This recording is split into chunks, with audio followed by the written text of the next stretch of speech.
بسم اللہ الرحمن الرحیم۔ معزز ناظرین و سامعین کرام، السلام علیکم ورحمۃ اللہ وبرکاتہ۔ آفتاب رسالت کو طلوع ہوئے 6 سال کا عرصہ گزر چکا تھا۔ سرداران مکہ کا ظلم و استبداد انہی کی زبانی صادق و امین کا لقب پانے والے محمد صلی اللہ علیہ وآلہ وسلم کی لائی ہوئی شریعت کے متبعین کے خلاف اپنی حدیں چھو رہا تھا۔ اسلام کی طاقتور آواز کو دبانے کے لیے قریش نے اپنے ظلم کے ترکش کے کسی بھی تیر کو آزمانے میں کوئی کسر نہ چھوڑی، بلکہ ظلم و ستم کی تاریخ میں اس کی مثال پیدا کرنا قریش کی یکتائی کی تحقیر تھی۔ اسلام کے روشن مستقبل کا اندازہ کر کے مشرکین کے حسد کا شعلہ تیز سے تیز تر ہوتا جا رہا تھا۔ حالات کی رفتار بدل رہی تھی، گرد و پیش کے ماحول میں فرق آ چکا تھا۔ اب مشرکین اعلانیہ رسول اکرم صلی اللہ علیہ وآلہ وسلم کے قتل کا فیصلہ کر چکے تھے، نعوذ باللہ۔ ان کے اسی فیصلے کی طرف اللہ تعالیٰ کے اس قول میں اشارہ ہے، اگر ان کافروں نے ایک بات یعنی میرے پیغمبر کے قتل کا تہیہ کر رکھا ہے تو ہم بھی انہیں بچانے کا تہیہ کیے ہوئے ہیں۔ سورہ الزخرف آیت نمبر 79۔ ابو طالب مشرکین کے ناروا سلوک پر غور کرتے تو انہیں ایک ایسے سنگین خطرے کی بو محسوس ہوتی جس سے ان کا دل کانپ اٹھتا۔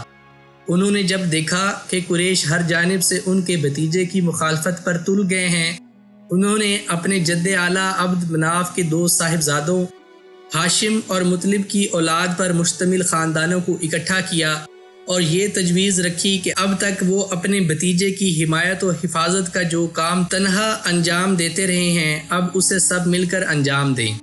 ابو طالب کی یہ تجویز عربی حمیت کے پیش نظر بنو ہاشم اور بنو مطلب کے سارے مسلم اور کافر افراد نے قبول کی۔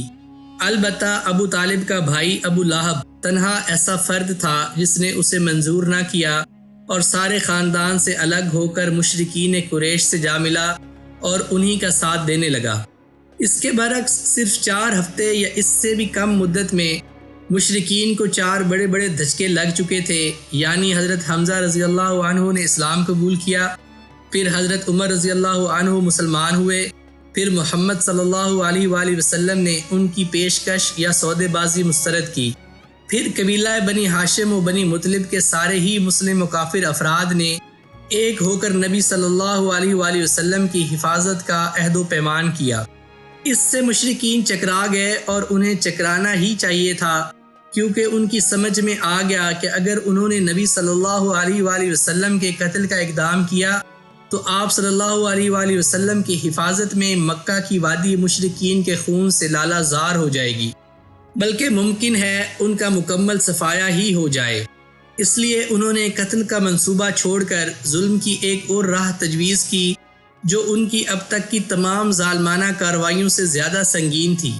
اس تجویز کے مطابق مشرکین وادی محصب میں خیف بنی کنانہ کے اندر جمع ہوئے اور آپس میں بنی ہاشم اور بنی مطلب کے خلاف یہ عہد و پیمان کیا کہ نہ ان سے شادی بیاہ کریں گے، نہ خرید و فروخت کریں گے، نہ ان کے ساتھ اٹھے بیٹھیں گے، نہ ان سے میل جوڑ رکھیں گے، نہ ان کے گھروں میں جائیں گے، نہ ان سے بات چیت کریں گے، جب تک کہ وہ رسول اللہ صلی اللہ علیہ وآلہ وسلم کو قتل کرنے کے لیے ان کے حوالے نہ کر دیں۔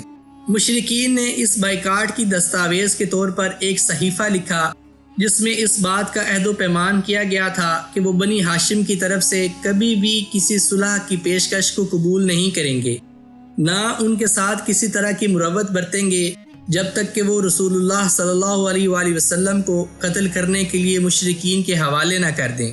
ابن قیم کہتے ہیں کہ کہا جاتا ہے کہ یہ صحیفہ منصور بن اکرمہ بن عامر بن ہاشم نے لکھا تھا اور بعض کے نزدیک نضر بن حارث نے لکھا تھا، لیکن صحیح بات یہ ہے کہ لکھنے والا بغیث بن عامر بن ہاشم تھا۔ رسول اللہ صلی اللہ علیہ وآلہ وسلم نے اس پر بد دعا کی اور اس کا ہاتھ شل ہو گیا۔ بہرحال یہ عہد و پیمان طے پا گیا اور صحیفہ خانہ کعبہ کے اندر لٹکا دیا گیا۔ اس کے نتیجے میں ابو لہب کے سوا بنی ہاشم اور بنی مطلب کے سارے افراد خواہ مسلمان رہے ہوں یا کافر سمٹ سمٹا کر شیب ابی طالب میں محبوس ہو گئے۔ یہ نبی صلی اللہ علیہ وآلہ وسلم کی بعثت کے 7ویں سال محرم کی چاند رات کا واقعہ ہے۔ اس بائیکاٹ کے نتیجے میں حالات نہایت سنگین ہو گئے۔ غلے اور سامان خرد و نوش کی آمد بند ہو گئی، کیونکہ مکے میں جو غلہ یا فروختنی سامان آتا تھا اسے مشرکین لپک کر خرید لیتے تھے۔ اس لیے محصورین کی حالت نہایت پتلی ہو گئی، انہیں پتے اور چمڑے کھانے پڑے۔ فاقہ کشی کا حال یہ تھا کہ بھوک سے بلکتے ہوئے بچوں اور عورتوں کی آوازیں گھاٹی کے باہر سنائی پڑتی تھیں۔ ان کے پاس بمشکل ہی کوئی چیز پہنچ پاتی تھی، وہ بھی پس پردہ۔ وہ لوگ حرمت والے مہینوں کے علاوہ باقی ایام میں اشیاء ضرورت کی خرید کے لیے گھاٹی سے باہر نکلتے بھی نہ تھے۔ وہ اگرچہ قافلوں سے سامان خرید سکتے تھے جو باہر سے مکہ آتے تھے، لیکن ان کے سامان کے دام بھی مکے والے اس قدر بڑھا کر خریدنے کے لیے تیار ہو جاتے تھے کہ محصورین کے لیے کچھ خریدنا مشکل ہو جاتا تھا۔ حکیم بن حزام جو حضرت خدیجہ رضی اللہ عنہما کا بھتیجا تھا، کبھی کبھی اپنی پھوپھی کے لیے گیہوں بھجوا دیتا تھا۔ ایک بار ابو جہل سے سابقہ پڑ گیا، وہ غلہ روکنے پر اڑ گیا، لیکن ابو البختری نے مداخلت کی اور اسے اپنی پھوپھی کے پاس گیہوں بھجوانے دیا۔ ادھر ابو طالب کو رسول اللہ صلی اللہ علیہ وآلہ وسلم کے بارے میں برابر خطرہ لگا رہتا تھا، اس لیے جب لوگ اپنے اپنے بستروں پر جاتے تو وہ رسول اللہ صلی اللہ علیہ وآلہ وسلم سے کہتے کہ تم اپنے بستر پر سو رہو۔ مقصد یہ ہوتا کہ اگر کوئی شخص آپ صلی اللہ علیہ وآلہ وسلم کو قتل کرنے کی نیت رکھتا ہو تو دیکھ لے کہ آپ کہاں سو رہے ہیں۔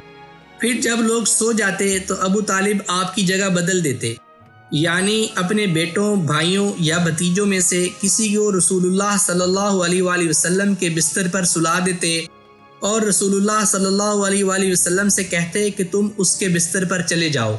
اس محصوری کے باوجود رسول اللہ صلی اللہ علیہ وآلہ وسلم اور دوسرے مسلمان حج کے ایام میں باہر نکلتے تھے اور حج کے لیے آنے والوں سے مل کر انہیں اسلام کی دعوت دیتے تھے۔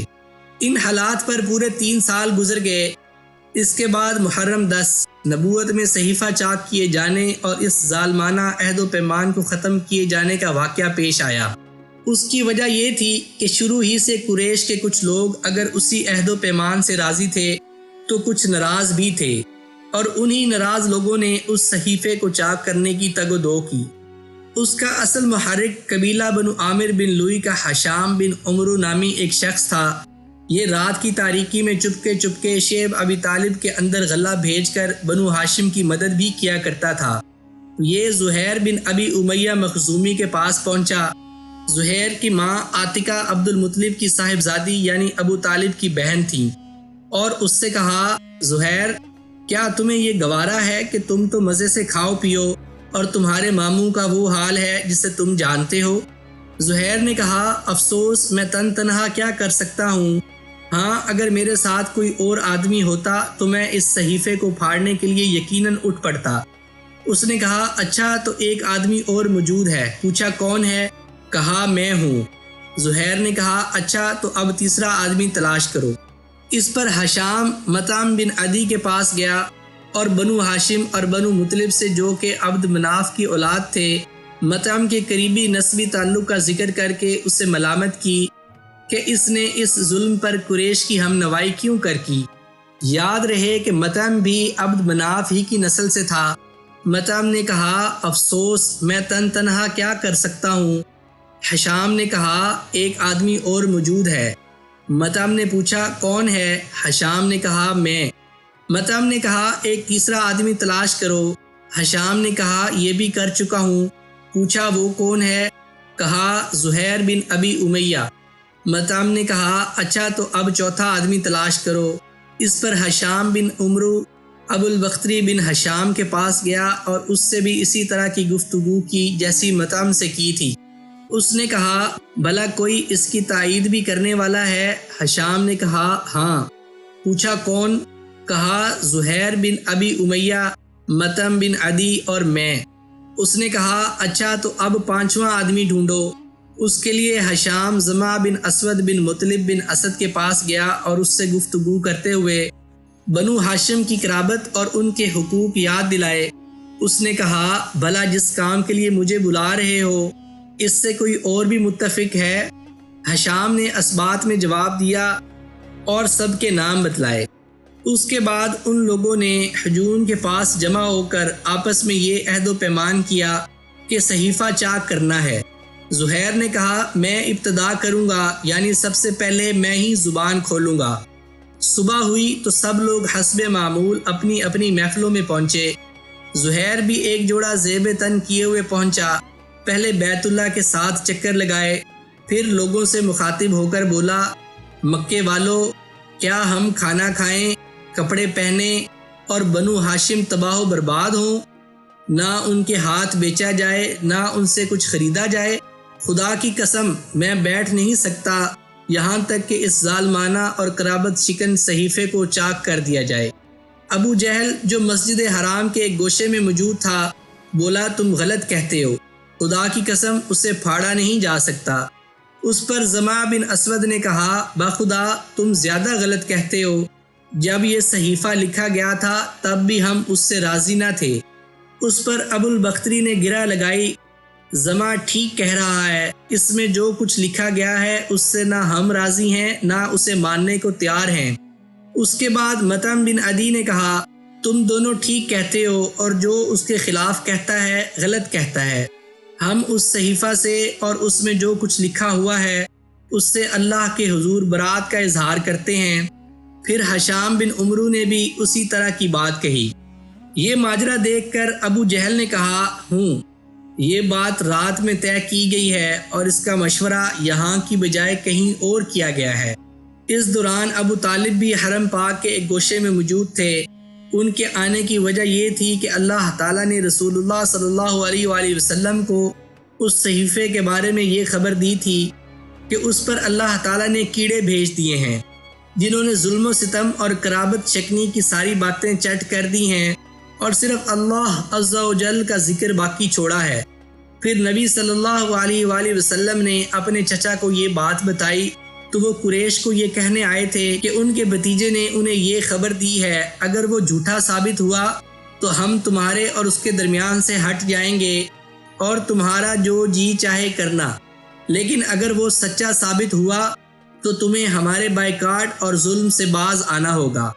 جب قریش کو یہ بتایا گیا تو انہوں نے کہا، آپ انصاف کی بات کہہ رہے ہیں۔ ادھر ابو جہل اور باقی لوگوں کی نوک جھونک ختم ہوئی تو مطعم بن عدی صحیفہ چاک کرنے کے لیے اٹھا۔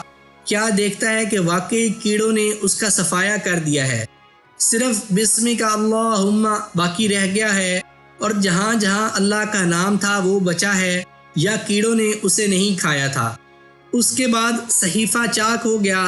رسول اللہ صلی اللہ علیہ وآلہ وسلم اور بقیہ تمام حضرات نے شعب ابی طالب سے نکل آئے اور مشرکین نے آپ صلی اللہ علیہ وآلہ وسلم کی نبوت کی ایک عظیم الشان نشانی دیکھی، لیکن ان کا رویہ وہی رہا جس کا ذکر اس آیت میں ہے۔ اگر یہ مشرکین کوئی نشانی دیکھتے ہیں تو رخ پھیر لیتے ہیں اور کہتے ہیں کہ یہ تو چلتا پھرتا جادو ہے۔ سورہ القمر آیت نمبر 2۔ حافظ ابن کثیر رحمہ اللہ ابن حشام کے حوالے سے خانہ کعبہ پر لٹکائے گئے بائیکاٹ کے صحیفے سے سنہرے حروف یعنی اللہ تعالیٰ کے اسم گرامی کے نہ مٹنے کا تذکرہ کرتے ہوئے لکھتے ہیں کہ رسول اکرم صلی اللہ علیہ وآلہ وسلم نے اپنے چچا ابو طالب کو خبر دیتے ہوئے فرمایا، چچا جان، اللہ تعالیٰ نے خانہ کعبہ پر لٹکائے گئے قریش کے صحیفے پر جو اللہ کے اسماء گرامی کو چھوڑ کر ظلم و قطع تعلقی اور بہتان پر مشتمل سارے الفاظ کو چٹ کر گیا ہے۔ ابو طالب نے کہا، کیا تمہارے رب نے تمہیں اس بات کی خبر دی ہے؟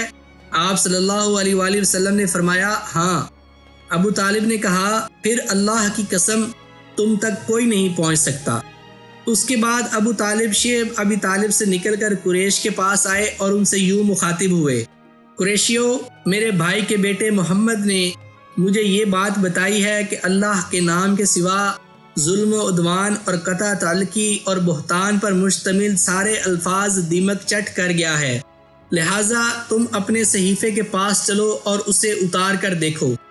اگر بات وہی ہے جیسا کہ اس نے مجھے بتائی ہے تو تم ہمارے ساتھ قطع تعلقی سے باز آ جاؤ اور صحیفہ میں مکتوب باتیں واپس لے لو، اور اگر وہ یعنی میرا بھتیجا اپنی بات میں جھوٹا ہے تو پھر میں اسے تمہارے سپرد کر دوں گا۔ قریش نے کہا، بات معقول سی ہے، ہم اس بات سے راضی ہیں۔